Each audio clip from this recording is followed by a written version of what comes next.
एक ऐसी घटना जो कर्नाटक में घटी।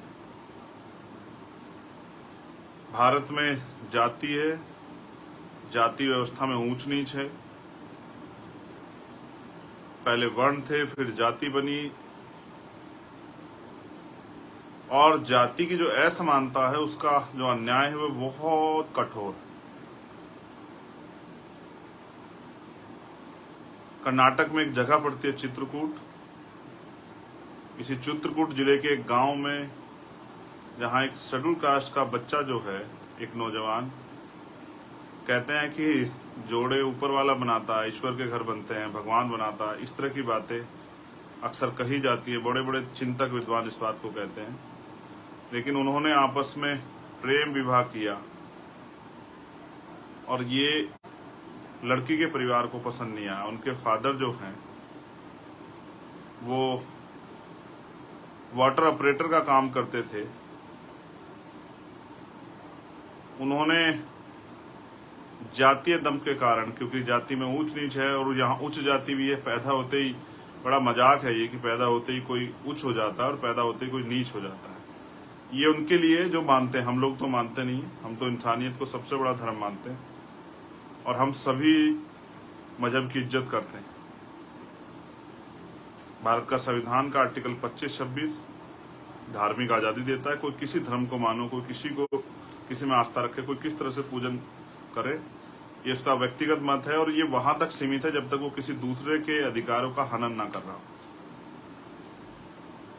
अगर मैं किसी भी धर्म से और अपने धर्म को मानता हूं तो मैं सड़क पे जाके अगर इस तरह का माहौल बनाता हूं कि दूसरे आम आदमी परेशान हो या कोई दूसरा व्यक्ति उसके सामने समस्या खड़ी हो जाए, तो मुझे लगता है कोई भी धर्म और उस धर्म का कोई भी इस बात की इजाजत नहीं देगा कि आपकी वजह से किसी को परेशानी। तो अंत उस बिटिया के जो फादर थे उन्होंने ये किया कि जो बस्ती, दलित बस्ती की तरफ जो पाइपलाइन जाती थी, उसमें जो मुझे पीड़ित परिवार द्वारा बताया गया कि उसमें उन्होंने जहर मिला दिया। 7 लोग मौके पे मर गए और 200 से ज्यादा लोग जिंदगी मौत के बीच लड़ रहे हैं। और इतनी बड़ी घटना को पुलिस प्रशासन ने सिर्फ दूषित पानी का मामला कह के टालने का प्रयास किया। मैंने उस पर अपनी बात भी रखी थी। मैं कार्रवाई की जानकारी भी ले रहा हूं। मैं ये बातें आप लोग को इसलिए बता रहा हूं कि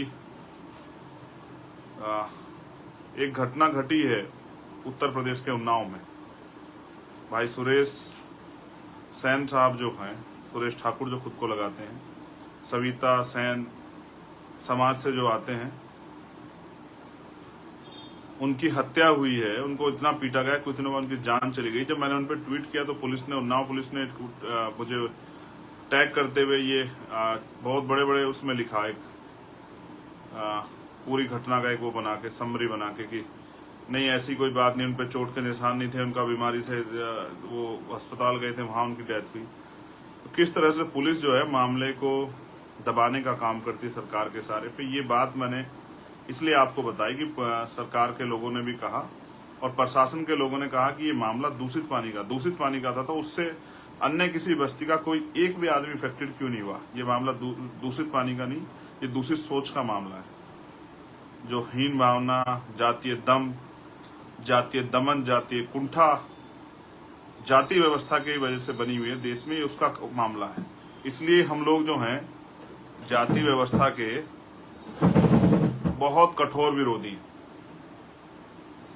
शायद हमसे ज्यादा जाति व्यवस्था कोई विरोधी ना हो, और हम चाहते हैं जाति व्यवस्था को डायनामाइट लगा के उड़ा देना चाहिए कि इंसान बन जाए और उसका एक ही मजहब, उसको जो सबसे पहले पालन करना चाहिए वो इंसानियत। अगर उसे दूसरे की तकलीफ पे तकलीफ होती है तो फिर उसको इंसान माना जाना चाहिए।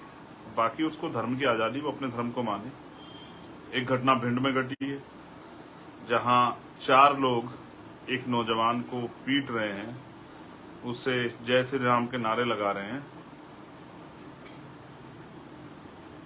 फिर वो उससे जातिगत नारे लगा रहे हैं, फिर वो कह रहे हैं कि भाई ये कहो कि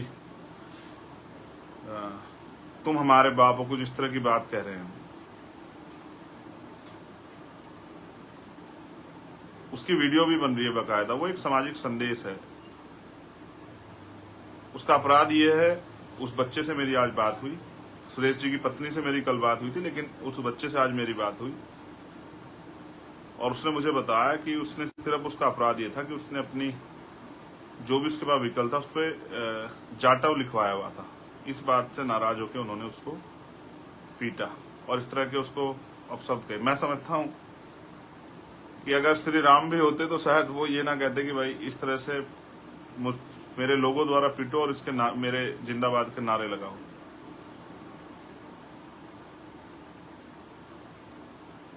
कभी कभी आदमी को ताकत अहंकार में ले जाती है, पागल कर देती है, मदहोश, और वो फिर ऐसे ऐसे काम करता है जो जिसको किसी भी तरह से स्वीकार्य नहीं किया जा सकता आजाद भारत में, जहां संविधान से देश चल रहा है। तीसरी घटना, आज हमारी टीम गई थी भिंड में। बहन तोला गुजर की है जिनके साथ अन्याय हुआ। उससे पहले भी एक बच्ची के साथ राजस्थान में अन्याय होता। राजस्थान में आम बात है, लेकिन मुझे तकलीफ है। हमारे वरिष्ठ लीडर्स जो हैं वो वहां गए थे। मुझे उम्मीद है कि संघर्ष के जरिए हम अपने इस परिवार को न्याय दिलाने में सफल हो पाएंगे। और चौथी घटना है नू मेवात की, जिसको आपने देखा किस तरह से लगातार साजिश हो रही है। स्पेशली बीजेपी के लोग, मुझे कहने में कोई परहेज नहीं है, मेरे मुंह पे कोई तालाबंदी नहीं है, किस तरह से बीजेपी के लोग अपने राजनीतिक स्वार्थ में अपने चुनाव जीतने के लिए देश को हिंसा की आग में झोंक रहे हैं। ये आपके सामने है। मैं किसी भी गलत कार्य करने वाले का पक्षधर नहीं हूं, लेकिन मैं आपसे फिर ये कहना चाहता हूं कि अपने राजनीतिक स्वार्थ के कारण अगर आप किसी भी समाज को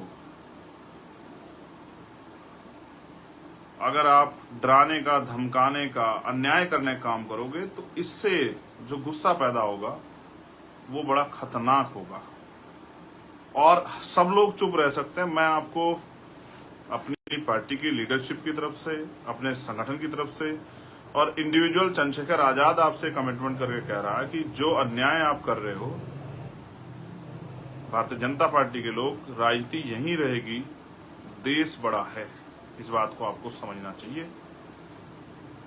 अपने देश को अपने सिर्फ राजनीतिक स्वार्थ के चलते कमजोर करना, नफरत फैलाना, ये इसका एहसास आपको नहीं पता कि ये जख्म कितने दिनों में भरेंगे। और मैं आश्वस्त होकर कहता हूं हर कमजोर वर्ग को, हर पीड़ित वर्ग को,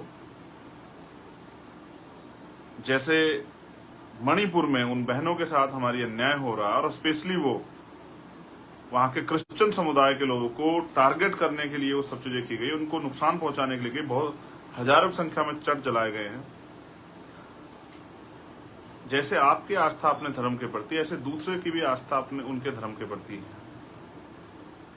अगर कोई मस्जिद को भी, मंदिर को नुकसान पहुंचाता तो मैं जरूर सवाल पूछता, लेकिन वहां मस्जिद जलाई गई और जिस तरह का कार्य किया गया, आप जो प्रयास कर रहे हो, हमारे लोग हैं वहां, वो लंबे समय से संभालने का काम कर रहे थे कि अन्याय ना हो, लेकिन आप पिछले लंबे समय से जो आप कार्य कर रहे हो, और मुझे शक है, मेरी बात को मध्य प्रदेश के साथ जरूर सुने, कि इंदौर और उज्जैन में आने वाले कुछ दिनों में, 1-1.5 महीने के अंदर या इससे भी पहले कोई दंगा, कोई फसाद, कोई विवाद, कोई इस तरह की घटना कराई जा सकती है जिससे कि मध्य प्रदेश के चुनाव को प्रभावित किया जा सके। हमारे लोगों को सतर्क रहने की जरूरत है, नजर रखने की जरूरत है, सावधान रहने की जरूरत है, अपने लोगों को सावधान करने की जरूरत है। स्पेशली उन वर्गों को, दलित, पिछड़े, आदिवासी, अल्पसंख्यक समाज के जो लोग हैं, जिनमें जैन हैं, मुस्लिम हैं, ईसाई हैं, सिख हैं, बौद्ध हैं, उनको मैं कहना चाहता हूं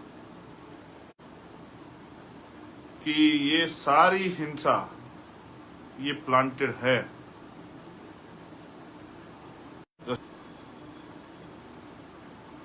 इसलिए मैं आपसे कहूंगा, स्पेशली इन बहुजन समाज के लोगों से, इन वंचित वर्ग के लोगों से, कि आप इस हिंसा से दूर रहना। इसलिए मेरी अपील है अपने नौजवान साथियों से, किसी भी तरीके से उनको अपने मकसद में कामयाब नहीं होने दें। और मैं पूरी ताकत से कह रहा हूं कि हम खड़े हैं हर कमजोर के साथ, जैन के साथ भी, बौद्ध के साथ भी, ईसाई के साथ भी, मुसलमान के साथ भी, सिख के साथ भी, हर उस बहन के साथ खड़े हैं, वो किसी भी धर्म की हो, जिसके साथ अन्याय होगा, वो किसी जाति की हो। हर उस व्यापारी पीड़ित के साथ खड़े हैं, किसान के साथ खड़े हैं, जिसको अन्याय की तरफ, जिसको लूटने खसोटने, जिसको डराने धमकाने का प्रयास सरकार के लोग कर रहे हैं।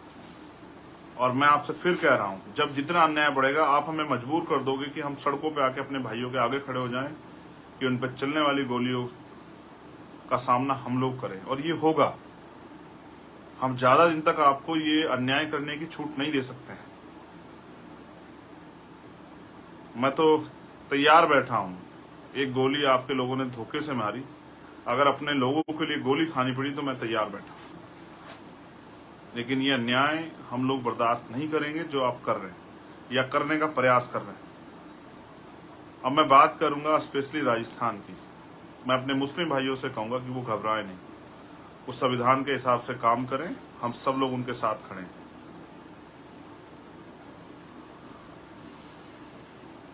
ये मुल्क हम सब का है, आप बिल्कुल परेशान ना हो। और आप जानते हैं मैंने जिसका साथ देने का वादा किया है, पूरी ताकत से उस साथ को निभाया है। मुझे इस बात के लिए किसी परीक्षा की जरूरत नहीं, किसी प्रमाण की जरूरत नहीं, ये आप बेहतर जानते हैं।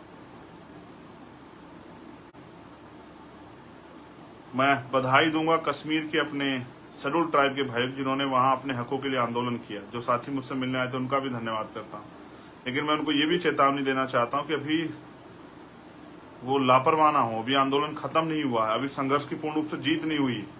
ऐसा ना हो कि आपके साथ धोखा हो जाए। अपनी तैयारी करो, मैं भी आपके संघर्ष में आपके साथ, और हमारी पूरी पार्टी आपके साथ। चाहे सड़क की लड़ाई हो, चाहे जेल की लड़ाई, कोई भी लड़ाई हो, भाई भाई मिलकर लड़ेंगे अन्याय के खिलाफ।